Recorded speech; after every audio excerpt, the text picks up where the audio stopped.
Now, move on to sport, as we go over to our sport correspondent, Mike Gibbs.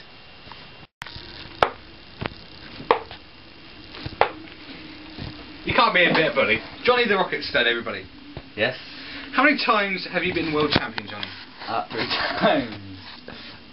3 times world champion? Yes. And tell the people at home how long you have been playing darts for. 7 years. 7 years.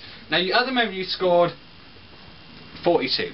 Not very good for a world champion, admittedly. I was just wondering, could I have a go? Well, I have seen you in the past with sports. The time when you pushed the rugby post over sticks in my memory. The one where you threw the tennis racket at Andy Murray is particularly stays in my head. I mean, the one where you lobbed the bowling ball straight over 3 lanes and it hit that lady. So, is that it? Well, a particularly dangerous sport, isn't it? So, I'll give you a go. What could possibly go wrong in darts? Well, I'll tell you what. This is a world first, ladies and gentlemen. I am going to play darts. Do you want me to hold your mic for it? Yes, please. Could you stand over there, please, and get my score? Yes. Alright. So, here we go. Are you ready? Yes. Okay, ready? Okay. Is that good? Yeah. Very good. Amazing. And I think that is a mean feat. Is that a good score? That's absolutely brilliant. 170. Have you never played before? Beats your 40. Beats your 42, really, doesn't it? Yeah, but 170. That's really good. Maybe you should think of taking it up. Might be a fluke, yeah. Darts is a great sport with the PDC World Championship recently coming to an end. And who won that PDC tournament? Well, I took you to it this year. It was won by John Park, Canadian. So, do you want to throw again, see if it was a fluke? Just shows that Canadians aren't useless. Okay. I'm going to stay here and have another game with Johnny. Back to you in the studio. Oh my god! Thanks, Mike. Well, that was recorded a little earlier today, and we can report that Johnny the Rocket Stud is fine, and only missing one of the 2 eyes he woke up with this morning. But now we can cross back to Mike with the rest of the sport, and I believe we're on boxing today, Mike. Nah, in all seriousness, I want to say sorry, and I want to truly apologise to Johnny the Rocket Stud. He knew full well that I'd never played darts before, so yeah, sorry. But right now we go from a fat man sport to a real man sport, boxing. I'm here with Jace Cavalier. Yeah. And Jace, how long have you been boxing for professionally? About 12 years now. About 12 years. Yeah. How many consecutive bouts have you won in 12 years? 80. 80? Wow. That proves... Have you held any championship bouts? I've held the World Championships now for about 3 years. 3 years. Undefeated. So that's quite a quite a feat, isn't it? Yeah.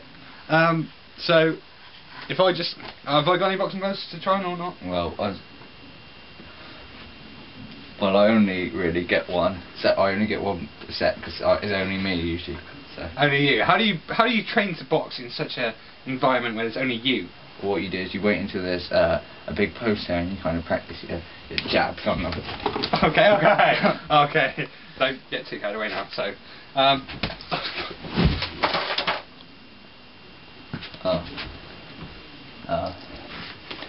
back to the studio to Rory. Oh, and he's down. Oh, Mike, you okay? Yes, I am fine. Everything seems to be okay there. Well, why don't we find out what's going on weather-wise now as we cross over to Matt Gibbs with the weather. Hello, and you're joining me here for the weather. We will have the full weather report for you in just a minute, but now we've got to go live over to Mike Gibbs, who I think is ready for our Pokemon forecast for today.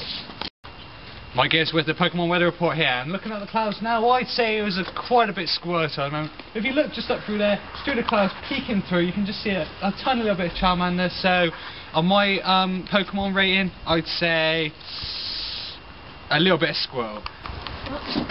Okay, Mike, have we got any chance of any Articuno or maybe some Charmander coming up? Nah.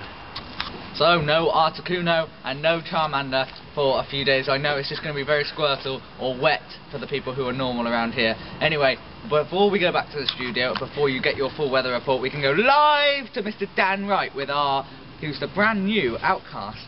We can go live to him now for our stocks and shares report. Dan, can you hear me? Yeah, I can hear you, Matt. Thanks very much. The stocks and shares for the co-op and the post office. The co-op is whooping the post office quite badly, with an average taking of every day 16,000, but it keeps going down by a couple of thousand for deliveries. The post office, however, little crappy place, but has a few stock that the co-op doesn't, making estimately about 2,000 a day, take about 1,000 off for delivery charges. That's about it, really. Back to you, Matt. Yeah, thanks for that, Dan. I don't think any of that was true. Anyway, it's goodbye from Michael. Goodbye. It's goodbye from Dan. Yo, goodbye. It's goodbye from Mr. Blobby Enthusiast. Blobby! Goodbye from those Vickerville hosts. Bye. And it's goodbye from me. Back to the studio! And that's all we have time for on Outcast News tonight. Thanks for joining us. We'll see you again. Good night.